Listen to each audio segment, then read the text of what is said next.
Mike, you have like a very interesting seat, given you guys, send data to all the platforms that marketers are using. Like, where are you starting to see people sort of spend more money, spend more time and attention? Yeah, well, I think that there's obviously been this huge story around like the explosion of data over the course of the past few years. There's also been this explosion of places to send that data to and opportunities to leverage that data to do cool things. You know, you start to throw like privacy into the mix and it complicates it. You throw some of the changes that have been thrust upon everybody by like Apple and Google into the fold, and it goes from like complicated in nature to like somewhat complex. And so I Mhm. think yeah, to your point, like the walled gardens were once a place that represented like a bit of an easy button where you could do user acquisition at scale, and it was like pretty cost effective. Yeah. um but like the changes with like iOS 14.5, like that kind of pulled the rug out from underneath everybody. So now what you see is just a ton of testing across a wide variety of channels, whether that's the other walled gardens, whether that's like DSPs, using like contextual targeting or using other signals to try to engage users, or they're just also like making that migration from dumping a bunch of money into user acquisition and doubling down on just like building better customer experiences and retaining Yeah. users and kind of putting the onus on them to say, it's harder to acquire a user, so I'm going to do more to keep them around. Yeah. And Yeah. I think that's been the big shift. Oh, and I double down on that. I think the headline that a lot of people hear is, Apple made privacy changes, thus people are leaving Facebook. But I think actually underlying that, there's something different. There's a different sort of theme that's happening that we hear from a lot of customers, which is the larger B2C brands, whether it's in retail or more considered industries like in finance, realized that by working through those walled gardens, they lost all connection with the customer. They had no ownership over the customer. The customer acquisition happened through the platform. Yeah. The win back happened through the platform. Cross sell happened through Facebook. They didn't own the customer. Amazon being the other great example, where a lot of times, like, you actually had no ownership over the customer. All the orders came through Amazon. And I think in retail, people first learned the risk to this when Amazon started having white label brands. And I think now people are starting to see actually that the same risk exists for other industries where, you may not be Amazon, but if you're on Facebook and you're relying on that to have that customer relationship, Facebook can all of a sudden send all that traffic to somebody else and you're shit out of luck. So I think brands are realizing that having a first party relationship with that customer is transformational, whether it's, over SMS or voice or, email or, through the website. They're changing their spend and to point their investment so that it's not, only through those walled gardens for sure.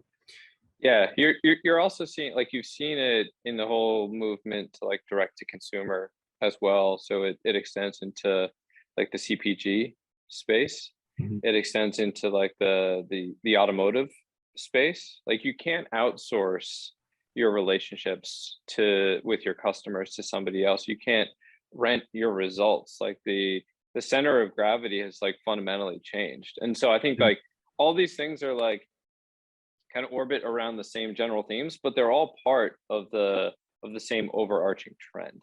Yeah. And so Kevin, to this point, like, obviously Uber was famous for being very data first, and I assume SoFi is as well. Like, how do you guys, now that you have so many channels that you have to be testing, like, how do you guys manage it? Like, how are you able to tell what's working and what's not? Yeah, I think that there's obviously like tracking the user and owning that user relationship, is hypercritical, and capturing that information of your users, and really building upon that is critical. I think that measuring across channels, it's a very tricky one, right? I think me and you have talked about this before, where the typical marketer is like, you want to start with a way of measuring. So you start with, every model is flawed. You start with the one that's easiest first, Yeah. right? And that's some type of touch-based type of attribution. And I think a lot of companies, and I'm sure a lot of people on this call are very familiar with that, and probably is how they certainly do today. But over time, you start to understand that, look, when you're making decisions based on this model, this touch base, you are naturally going to skew your decisions based on the walled garden channels, the channels that do have a lot of data on their users, so they know how to optimize for that one metric, right? And I think over time, what I saw at Uber especially is, we were making decisions on this model, and it works well in the beginning, when you're trying to scale, but over time, your users' behavior will change. The type of audience you're talking to now are not the first product adopters. Their behaviors take more time to actually move them to the consideration phase. And you kind of have to rethink the way that you're measuring. And it ties all to privacy as well, right? Like that touch-based attribution is becoming more and more difficult with the privacy changes. Not alongside like iOS, Google now enforcing their GAID anonymized, being anonymized as well. Cookies are eventually going away. And I think naturally you're moving more towards a higher type of media mix model type of environment as well, right? To truly understand the impact, you really have to understand the incrementality of your media holistically, and what you sacrifice is the granularity of things. And I think that's where the industry is evolving to in the long term. And that's kind of how we progressed as well especially when I was at Uber, where we actually went to a solution where we had media mix model for really measuring the impact of our marketing dollars, but you leverage something like touch-based attribution for more granular optimization. Yeah. I'll pick on one. Everyone now talks about SMS marketing. It's become very hot. But I'll pick on SMS marketing a little bit. They're probably, I find, the most egregious offenders of taking credit for any user that happens to get an SMS from that channel. Anybody who's gotten an SMS, and converts within 7 days must be attributed to SMS. And I think the reality, and that one as an example, is in many businesses, the user is giving a phone number and getting that SMS before anything else happens. So it's your point on sort of the funnel of that user and user behavior. So because the user is getting that text very high in the funnel, like if you would, attribute anything that got a text to that channel, it's always going to be wrong. You're just going to be taking conversions that really are happening through other channels, or would have happened through other channels if not. So a lot of what we work with clients on is how do you look at holdout groups to make sure, you're not looking at it incorrectly, and you're saying, hey, what is the holdout group, in terms of what is performance without SMS, and then if you add in SMS, what is performance there in terms of lift, not in terms of absolutely how many people saw an SMS. It's a crazy way to attribute the bookings. Yeah. But I guess what do you guys? Sorry, just hopping on that, Alex. I think something that people always, miss out on is really think about what is your intention of the way you're measuring, right? And what is it really built for? When it comes to your example, you give SMS taking credit, the idea is that they want to know what's really driving what, right? So they have this attribution model that's flawed that gives credit to SMS because of interaction or another channel. But when you really think about it, what is this attribution model meant to change? What decision you're meant to make for it? And most of the time, from my understanding, it's also when it comes to budget allocation and maybe resource allocation. Yeah. So when you really think about it, is that if a lot of it's for budget allocation, would you really make a decision to allocate more budget to SMS and email?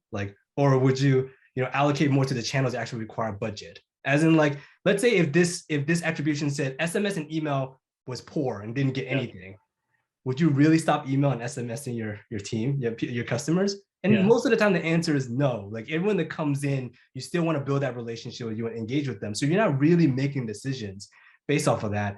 And I think that's something that's really important when you decide what model works for you, because the intention is what's really going to make that decision, right?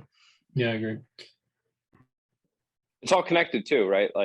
You can pull budget away from seemingly less performant channels, but then it has a ripple effect too, right? You can't get into this reductionist mindset, because then all you'll be left with is retargeting. And then that will dry up eventually. And it's oh, well, that's perfectly efficient. It doesn't work that way. For sure. I mean, some of the channels I wanted to ask about explicitly, we've seen, so I remember when we were in the home services space, we saw the resurgence of direct mail, which, for a while, was considered dead. Nobody wanted to use direct mail. And now all of a sudden you have Lob, you have Pebble Post, you have Share Local Media that with the shared mailers that become very popular. I think we've seen a lot of customers have success with the sort of more programmatic version. So to me, it's this funny trend now, and obviously we're in the voice industry, which is bringing back voice. So there's this funny trend of what was dead is now coming back. Channels that became underpenetrated have become useful again. What have you guys see, or what have you seen customers do in direct mail? Have you seen people use that in any interesting ways? Kevin, you go, and then I'm happy to follow up. Yeah, I think, I think the unique parts of direct mail is how do you layer on a lot of third-party data sources, to make your direct mail more effective, right? Yeah. I think that the mailing mechanism, the distribution mechanism, somewhat has evolved a little bit, but still very much is the same, right? As far as I think that the unique part is now that bringing some of the learnings when it comes to incrementality experiment. How do you layer third-party data to enrich your DM experience so you're targeting the right people? I think that those things have evolved, and we're still continuing to see a lot more players come in to help with that, right?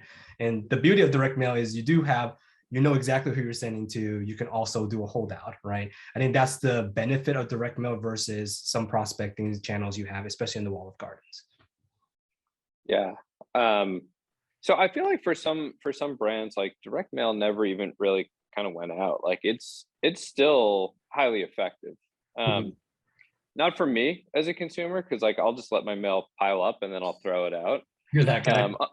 Yeah, I'm totally that guy. I'm horrible with mail, but like, the majority of the country behaves very differently. So I know for like a lot of financial services brands, like direct mail has been one of their most performant channels for a while. If I can, like, I want to maybe step back though, because like I think one of the interesting phenomenons that I think everybody is dealing with is like, and Alex, you alluded to this before, it's like you have so many channels and so many partners and so many vendors to choose from. Like, how do you make sense of it? And I think like what happens inside every organization that like we see is like they're driving growth, tactics start to fatigue, so they start to outgrow certain partners or certain channels, so new vendors get added, maybe some get removed, event tracking changes, all this happens across like different platforms, and you have like different development teams own the different platforms, and then you have like all of the APIs provided by these vendors, they continue to change, and like these changes like start to compound on top of each other, and more campaigns get run and more experiments get run, and the cycle repeats, and you kind of like you drive a bunch of growth, you plateau, you do it again, and then you just kind of have to keep throwing more stuff at it. And then when you take into account like the notion that like identity is very dynamic, you take into account some of the stuff we were talking about before, the changes from like Apple and Google, you take into account new privacy regulation, everything starts to break, right? Like your data breaks, your data schemas break, your data pipelines break, your APIs break, like everything is in this kind of constant state of entropy. And I think like to even get to being able to execute across these different channels, you have to think about like, how am I going to adapt to this, like this data chaos that happens within the organization? Because the best laid digital strategies won't matter if everything is in this state of chaos. So it's like you can't separate the activation opportunity from like the operational pain. It's all kind of like one and the same, because those things are what like inhibit or undermine your success. And so whether it's direct mail, whether it's voice, whether it's paid ads or video or whatever it may be, think about like, how do you navigate all of that change? Yeah. I always, my favorite thing is when, as a marketer, I'd go into whatever the system was and try to figure out, what was the abandoned cart event? And what was the, the conversion event? And you have 8 different ones labeled conversion event A, conversion event B. Which one am I supposed to use for this? So I think, I've definitely lived it. I mean, maybe dig into that a little bit. So I think one of the things you and I have talked about in the past is, historically, people did not have an event-driven infrastructure at all. Like that was not how companies were set up. They had maybe a CRM, they had a schema of 8 different fields. Maybe they stored those 8 fields somewhere, and they'd run a, an ad hoc segment, and they blast everybody. One t-shirt size fits all, right? They blast everybody with the same message. And I think you guys are one of those sort of entities that have really been out front, converting people to this event-driven system, and to a system where you don't have some of these data issues. Like, maybe talk a little bit to like, where do you think organizations are now in their tech stacks? Like what do you think are the big pain points, you know, that are causing people to like now move to doing things correctly? Like how's that transition going in the market?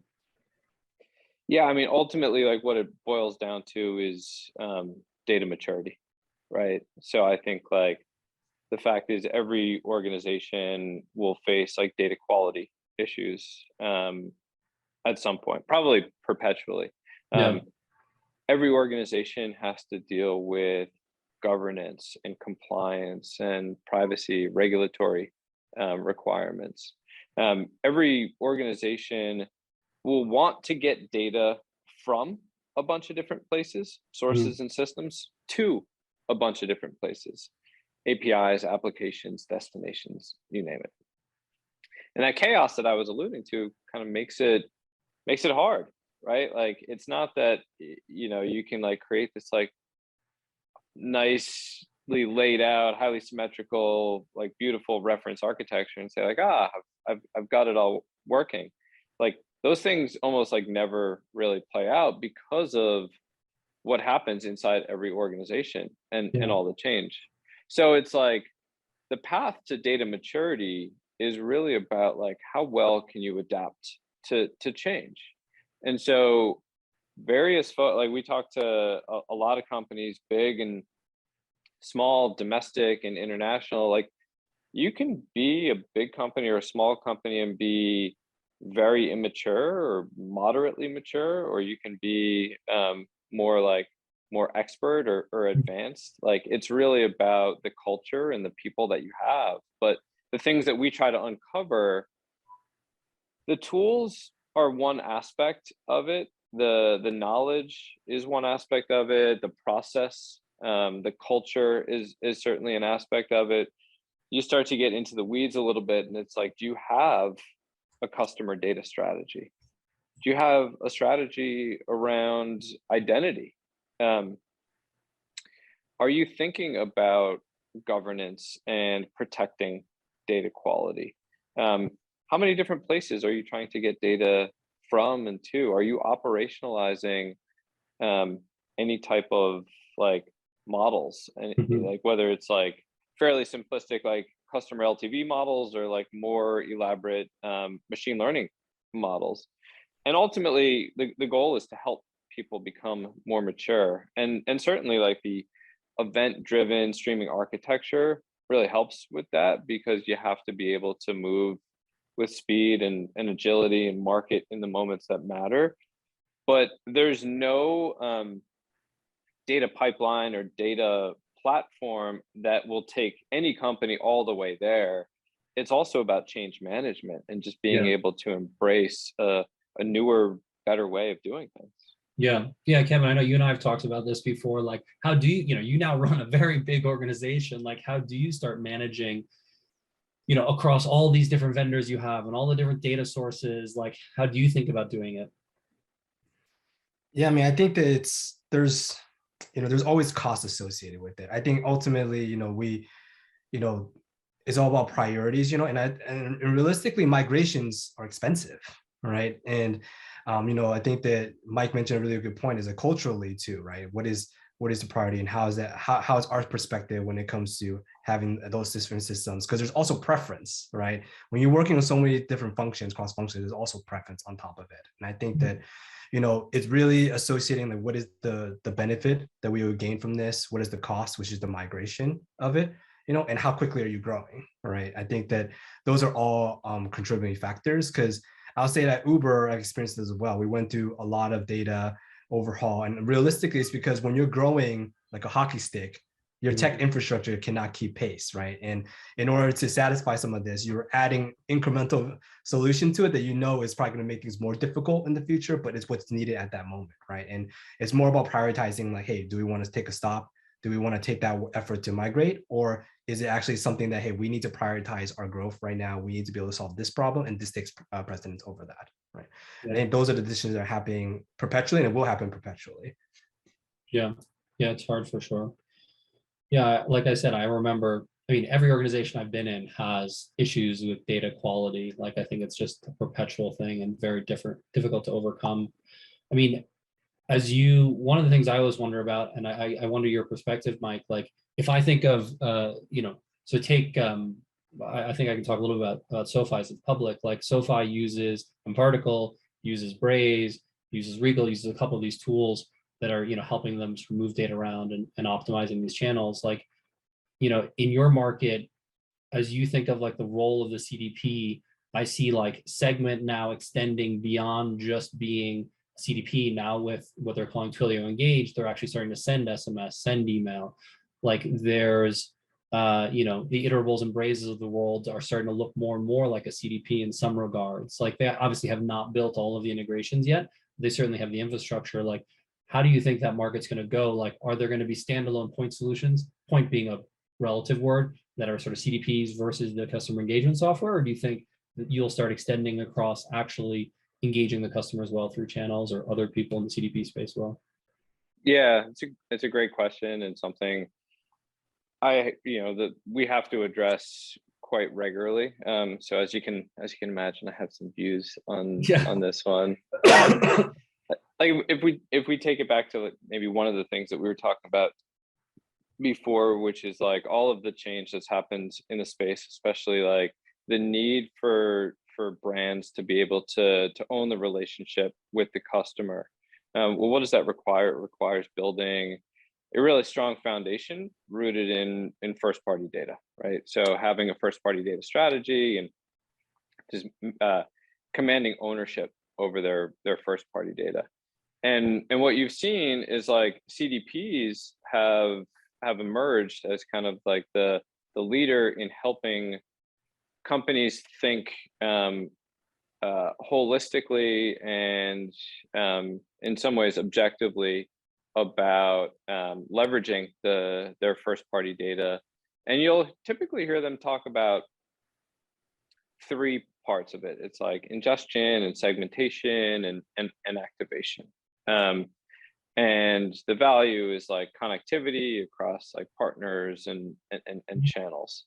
To your point, like kind of feels like everybody's a CDP these days. I didn't say it, as long as you're saying it. Well, it's like they're saying it. I'm just hearing it and repeating it. Or like everybody has CDP capabilities these days, or like, if you listen to like the garbage from like the modern data stack, it's like everybody's the CDP killer these days. Like let's talk about the job that we are ultimately hired to do. Yeah. It's to help unify data, protect data quality, instantiate a layer of governance so that you're not out of bounds from the perspective of like privacy and compliance, and then be able to connect that data really anywhere. And when you start bundling together like campaign execution capabilities, it eliminates that neutrality, and then you start seeing channel conflict. Inherently, like a platform can't be a feature of an application, right? Like the world doesn't work that way. We think about ourselves as infrastructure. Yeah. And yeah, I think like us versus Segment, like those days are pretty much over because they've been so intertwined with the SendGrid team, and it makes total sense for Twilio, but does it make sense for their customers and for the market? I mean, we've had a ton of customers switch over from Segment to mParticle over the course of the past couple of years because of that. So this is just my view, but like even the part around activation and being neutral, I go back to one of the things I was talking about before, which is like how do you focus, or like how do you help people address the need for greater adaptability and resilience and dealing with like all the stuff that's going to break so that you can do the activation part. And the campaign execution tools don't solve for that. The reverse ETL tools don't solve for that. Most of the application CDPs that just focus on like audience insights and activation don't solve for that. But you can't just pretend that like everything is like in this like steady state of like calmness and serenity. Like things break inside every single organization every single day. And if you're not dealing with that, you're not actually addressing the problems. Yeah, great. I mean, you know, I guess, Kevin, you've been on the other side of this as a buyer, or I've been a buyer too, I suppose, but I wonder your perspective, like, how do you think about building out your tech stack? Like, do you want like one unified application that does everything, like we were talking about ingestion and, you know, connecting the data and actually activating it? Or like, do you like having point solutions, you know, where you have, you know, an email marketing tool, a phone marketing tool, you know, a CDP, different pieces?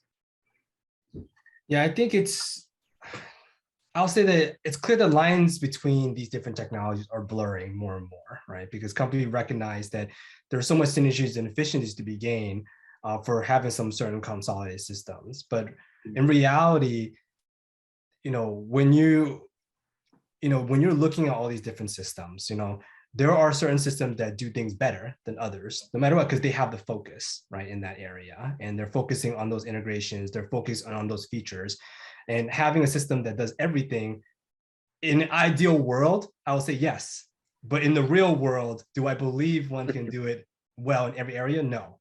And because of that, I feel like you will always be in a world where you have some solutions that can do multiple things, but then you will still need some point solution systems, right? And I think that there are certain things that you need to recognize that, hey, should be managed in one place that can then speak to these other systems. And some of the things that aren't required. I think an example of this is managing your customer journey, right? Mm-hmm. You can manage your customer journey in your ESP or, you know, in Braze or some of the system. You can then manage a different customer journey in another system. Rego is an example of that. You can have a specific journey there as well. But if those systems don't talk those journeys together, that becomes a challenge. You're not really building a holistic lifecycle journey, right?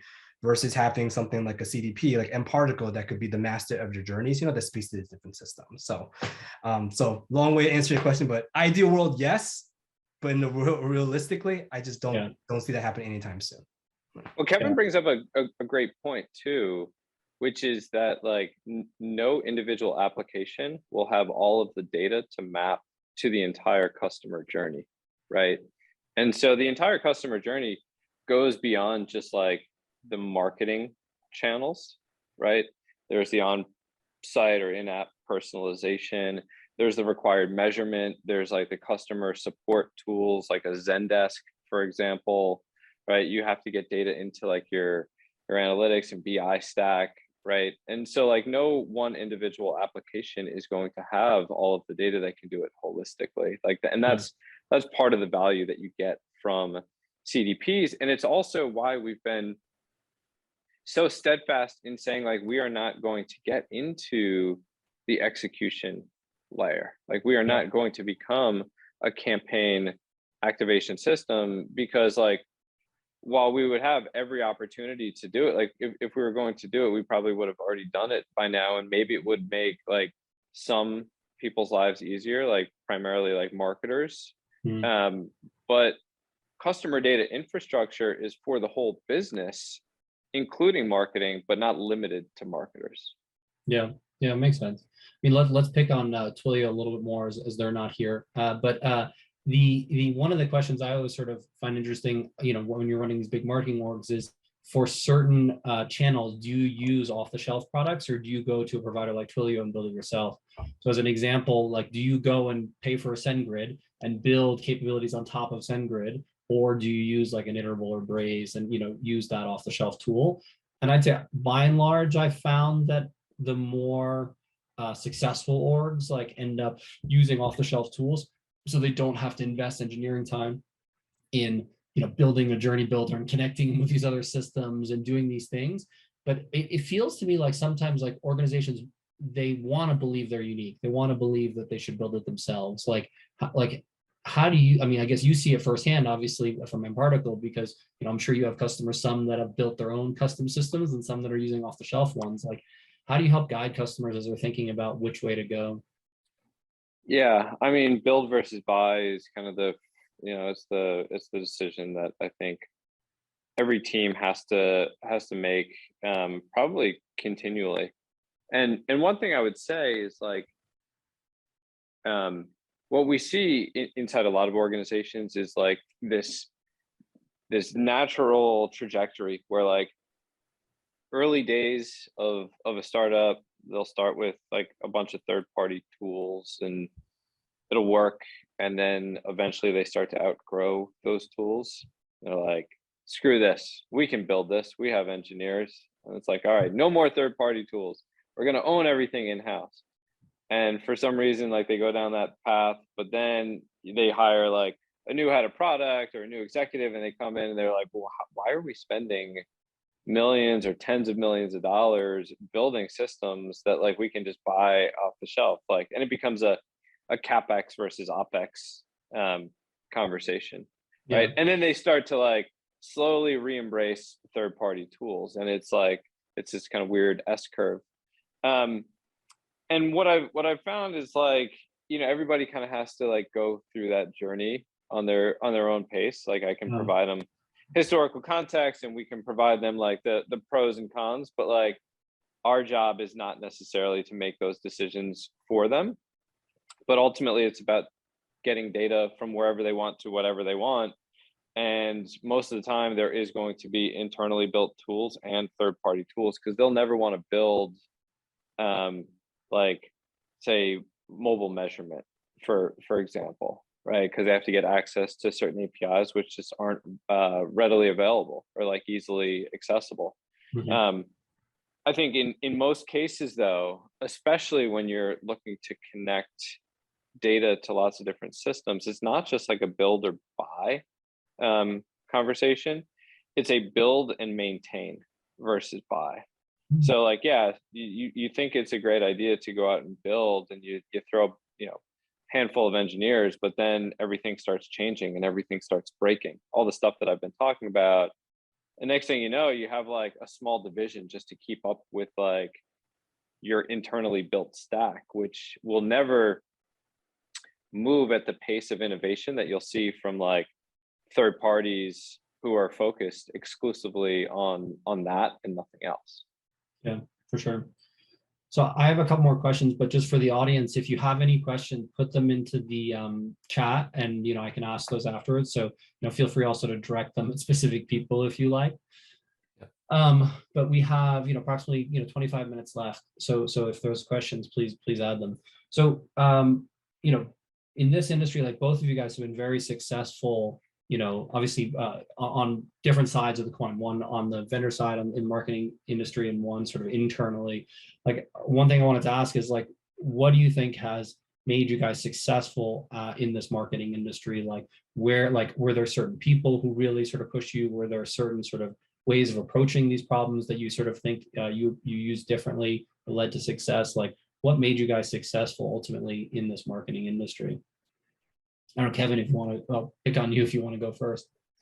Yeah, I think there's no one size fit all type of way to be successful here. I think that it's more from your approach to your marketing efforts. I think that the one thing that has stuck by with me that I feel like matters no matter where you go is just being very customer obsessed, live by those principles, understanding that, look, you want to provide the best experience possible for whoever you're reaching, wherever you're reaching them, right?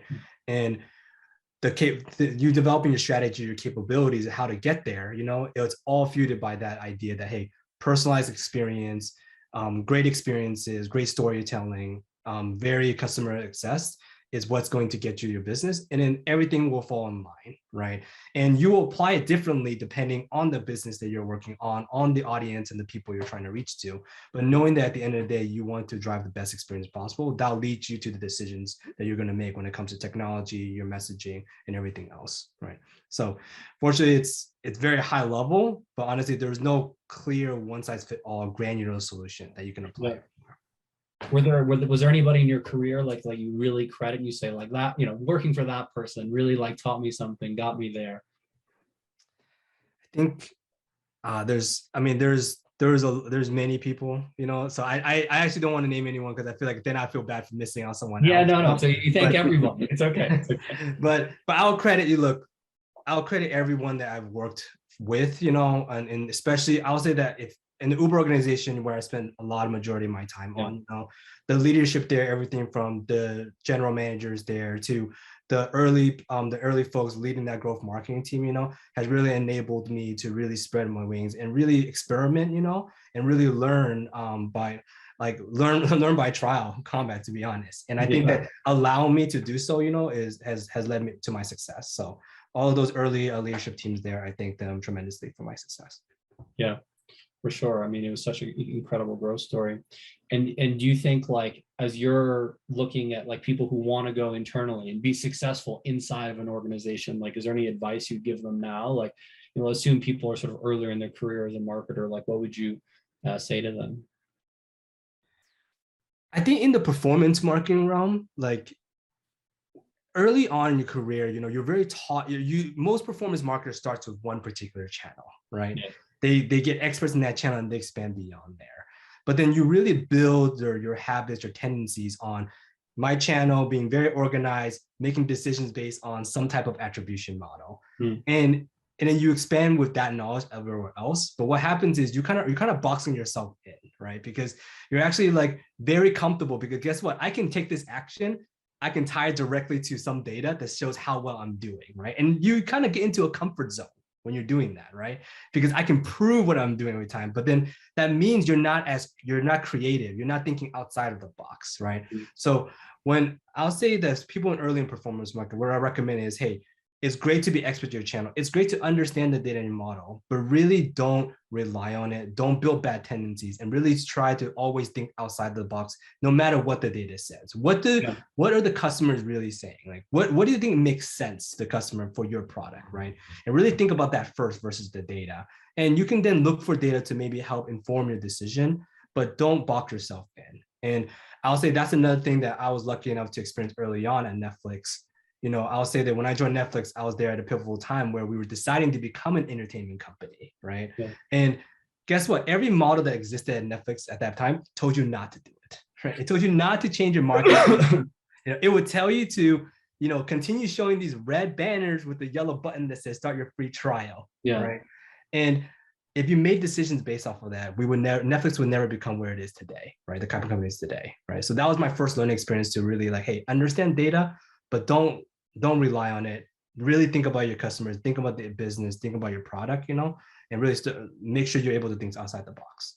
Yeah, makes sense. And, and Mike, you've built a career sort of on the flip side of the coin where, for 10, 15 years, you've now served marketers and helped them, achieve their goals. Like, for people thinking about getting in sort of on that side, like, what do you think has made you successful? And sort of same question, like, what advice would you give people? Pretty similar to Kevin, to be honest. Like, surround yourself with great people, and optimize to be able to learn, right? Whether that's like more in the micro, if you're running a campaign or an experiment, as long as you have like the structural capacity to be able to learn from it. Like, there is no such thing as failure. Or just in general, right? Like, I know everybody wants to move up the ranks and everybody wants to get promoted and bigger title and more money. Like, all that stuff comes if you have a growth mindset and if you're just focused on continuing to learn. And so, those two things, I mean, for probably the most successful people that I've ever seen, they just have like an insatiable intellectual curiosity. That is like, it's never ending. And so, like, become a learn it all, right? And I think, like, if you do that, there will be no shortage of opportunities for growth and advancement, and over time it'll definitely be lucrative. Yeah, I think it's good advice. So, I didn't see any questions come through, so I'll switch to sort of the last topic I had, which was, let's start looking forward a little bit. We can be futurists for a minute as to what's going to happen. And I always think it's interesting to think through, like, what the next 5 years will look like, as we start engaging with customers. Will it be Google Glasses that, people are on? I guess that one's dead, so not that one, but, or some other channel that really becomes big. So like, if I had to make my prediction, I guess, 5 years from now, I'm very, maybe this is too strong a statement, but I'm a little bit negative on brands that are just using existing platforms to reach customers. Meaning, like, if you're only using Shopify to reach customers and your only differentiation is a brand, like, I'm negative on that. Like, I think like the brands that really survive will be the ones that learn how to build a differentiated experience by customizing the flows, or build differentiated service experience because they do something special where they're differentiating beyond what exists. Like, banking is a great example to me. There's now so many startups that allow you to build a bank. Okay, they're not actually really a bank, so let's leave that aside, but build the infrastructure, and people are only differentiating on brand. And I think the great ones will have to do other things. So to me, like, I look for who are these companies that are doing something unusual outside of just the brand or the channel. But I guess, we start with you, Kevin, if you want. Like, think forward 5 years. Like, I don't know if you think within the SoFi context or just as a marketer, like, what do you think is going to be different 5 years from now than where we're at today? Yeah, I think tied to some of the things that you just said, I'm aligned with some of the things you mentioned, Alex. I think the only thing I'll take a step further is I think some of it is already happening today where, I think that in the future, people are recognizing that the brand and the product experience and everything is the same thing. Like, there's no single team that owns the brand. Marketing doesn't own the brand. You may have a brand team and they definitely are putting a lot of efforts to it and they do influence the brand. But guess what? When you come into a horrible experience, that impacts your brand. You come in, you're taking an action, and what you expect to happen doesn't happen. That impacts your perception of that brand, right? So I think we're moving towards that direction now where everyone's recognizing that, hey, everything needs to be more integrated, because guess what? That everything influences the brand, right? And the product goes hand in hand. And even though I don't believe there will be a one-point solution that can solve all that together. I think that marketers are being more cautious, to saying, how are these systems talking together? How do we make sure that, hey, this doesn't break the experience for the user, right? So that it's as seamless as possible. I don't know which one is going to be those solutions, but I feel like that is the direction more and more so. And I think like solutions like mParticle, being more of the heart of all those systems, are some of the things that are going to help us get there, right? Yeah. So, and I'm curious on Mike's take on that. And also I'll throw another one in there with, like, especially when it comes to identity of, like, with Web3 and decentralized identity, like how is that going to impact things as well? Yeah. I mean, I think like one thing I think will forever be true is this kind of back and forth rotation between bundling and unbundling, right? Aggregation and disaggregation. It's tough for me to say like exactly how things will play out, like in maybe the world of marketing. I can give everybody a general sense of like where we're going. I've talked a lot about like helping teams build resiliency through like data quality and through solving for like the data governance requirements and using that as the foundation for like activation.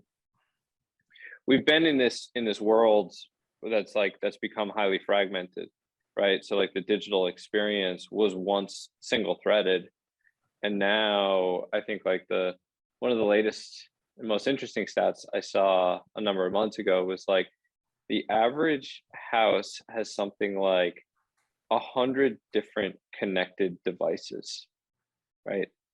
So think about just like all of the data that's being transmitted, even passively in our daily lives. And so there's this need to like aggregate and wrangle all of this data and kind of shape it together and make it into this nice kind of pretty picture. But it's all a setup for what are you going to do next? How do you actually help teams make decisions based on that data, drive better personalization, use that to make predictions and automate outcomes ultimately. So, for us and our customers, we try to provide as much flexibility as possible, but it requires a whole bunch of like manual configuration. How do we start to automate a bunch of that stuff? How do we surface insights and anomalies and opportunities proactively, so people can get ahead and stay ahead of opportunities or issues as they may arise. So you get into things like, certainly as you connect a whole bunch of different channels, like next best action, or optimizing towards like the next best outcome, whatever it may be. I think like that's the natural evolution that I think we've long envisioned, and I think this year is the year like where we start to really put our foot forward and march towards that opportunity. Yeah, like next best action. What channel to like? Does the person prefer to like? Now it's Monday to Friday during the workday. Look, what channel's right? Or now it's the evening. Or now it's the weekend. Like, how do you actually know? Yeah. Yeah, I like that. Yeah. Yeah. Yeah. For me, it's not direct mail. Noted. Mike is not a fan. Yeah, he's gonna take you off the Mail in list now. general. Yeah, he's not gonna But- waste that 25 cents on you.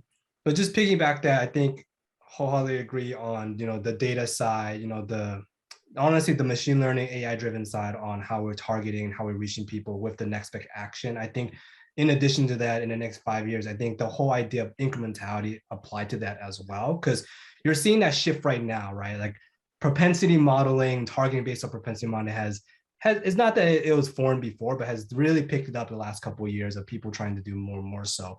But I don't think the incrementality of that is something that's thought about as well, because a lot of people are associating with, hey, based on their actions, high propensity, you should target them here, etc. I would actually challenge that, hey, those people are the ones that are actually less incremental, because a lot of their actions they're taking is showing their high propensity. And you should actually be reaching the people that have lower propensity, and how do you drive their actions and convince them, right? Amen. Yeah, for sure. Yeah, you guys started mentioning also a little bit like AL and machine learning. Like I think I'm a maybe not a cynic, but minority viewpoint in this. Like where I've seen AL and machine learning be very successful is with companies like ASAP in the customer service space, where they go work for the largest customer service centers in the world. JetBlue has 20, 30, 40,000 customer service representatives, and there's enough data that they can start automating some of the responses and doing next best action. And where actually the company's savings are big enough that they can afford all of the cost of machine learning. Because actually, like the badly kept secret of machine learning is it's a services business, not a software business, right? The margins are not software margins. It's actually very expensive to keep training these models and updating it constantly.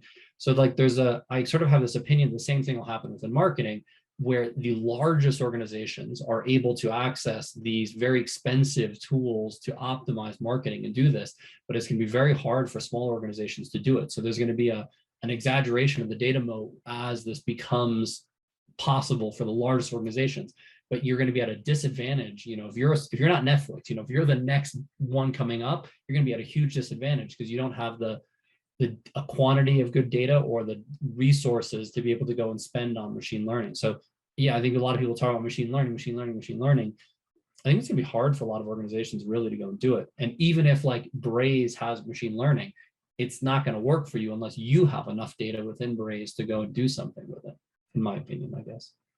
Yeah, there's ways I think to get around that. I think the thing that may hinder some of those opportunities may be the privacy and regulatory issues. Yeah, that's the challenge. That we've Currently, talked about. the model that you'd want to have is like Braze should be able to say, let's look at profile data across all of the customers that use Braze and do machine learning across all of them.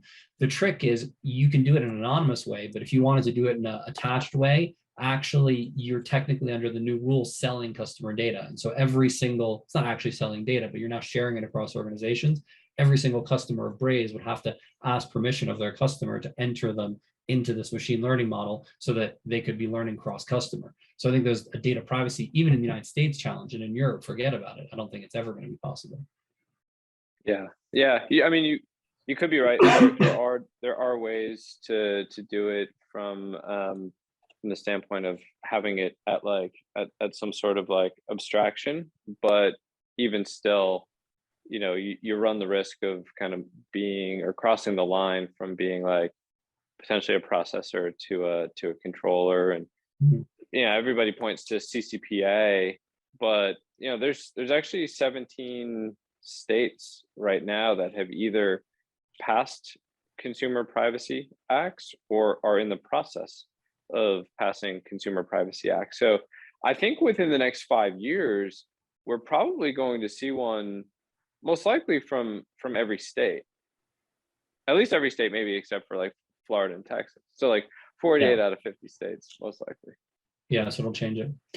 Yeah, and so while we have a couple minutes, we're thinking about the future. Just say that direct mail will still be available, though. Yeah, yeah. Privacy change. Yeah. Well, we think about the future, like, obviously my co-founder, Rebecca, and I have made a big bet on voice, on like talking to their customers. Like, we think that's the channel of the future. Like, if today everybody talks about SMS marketing, we think like, 5 years from now, everyone will be talking about talking with their customers. But like, if you guys were making a bet, like, or maybe you are already inside your organizations, is it TikTok? Is it like, what's the 5 years from now? What is every marketer going to be talking about in terms of the channel to engage with customers? Like one channel? I don't know, what's going to be the new one that like people don't use as much today?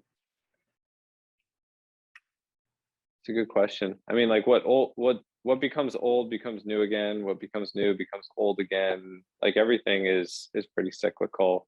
I actually see there being more channels, not just like one individual single channel, especially as you get into stronger microprocessing. As the marketing tools get more sophisticated, you should be able to be more efficient across more of these channels for sure. Yeah, like connected TV still has a long way to go. Like it's still very much in its infancy. I think like, some of the wearables I think is interesting. I think that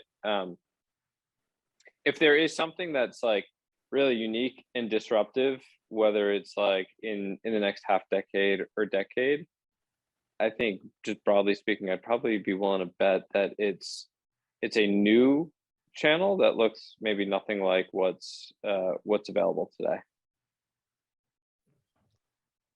I think on mine, I think that, I think Mike mentioned the old channels become new channels become old. I think one that is going to stick around, is continue to grow, will be like honestly owning or like original content, right? And I'm not saying just original content from this an entertainment side like Netflix, but user-generated content and user-generated content. Your own content is really providing value, right, for your customer base, but also like expansive your customer, your future total addressable market, right? Because you're providing value for them, in which case that you will actually generate a lot of volume and people coming to you because of the value you're providing from that content, and now give you a really true sustainable organic growth. So things like content that drives programmatic SEO, right? Those type of things. I think a lot of companies are going to start investing more and more in that, knowing that that's how you're going to continue to drive sustainable organic growth, right? Versus right now, you're investing a lot of paid dollars. Everyone reaches that point where there's diminishing returns, and people are trying to find ways to kind of go beyond that. Yeah, I agree. I mean, part of this is, because Google keeps getting more expensive every year, people are searching other places. I'll steal an idea from my co-founder. I think one thing she thinks is fascinating that could happen in the future is you can start having existing customers talking to new customers. So similar user-generated content, but go one step further. They're not just generating content. They're actually, if they're so excited about your brand, perhaps like think of Patagonia is a brand that I love. So, would I, as a Patagonia customer, be willing to talk to a new Patagonia customer about my experience? And what relationship do I need to have with Patagonia in order for that to be possible? Is it like I'm a member? Is it I have access to certain content? Is it financial? I have discounts? I don't know. Maybe I just get something out of the fact that I'm sharing my experience with other people. Yeah. And like, that's a community I want to connect with. So like, I haven't seen it, really done successfully too many places, but where you can actually have that, it's like even beyond referral. It's not necessarily financial. It's how do you use your existing advocates to talk to your new customers. Yeah. And I think you can do it in a lot of creative ways, as you mentioned, even like when you look at a lot of productivity tools out there, things that support you from, building certain documentations, right? Things that help you build templates. Like you can leverage your existing user base and say, hey, can you publish this to our existing user base, publish this, publicly, and really build a system that then, hey, your users, as they're using your system, they're able to actually generate that content for you, right? In which case you can grow in a more relevant way. And obviously you have to be very specific in how you build that system to make sure that, hey, you're still enabling, the search engines of the world to recognize, but you can really get creative depending on your product. Yeah. Agreed. Well, I think we're running up against time, so I want to first thank both of you for taking the time to do this. It's wonderful to have you all in the same room for once, because I know we've never done it, and hopefully we can do it again, a year from now or 2 years from now and see where everybody is. But thank you so much for your time today.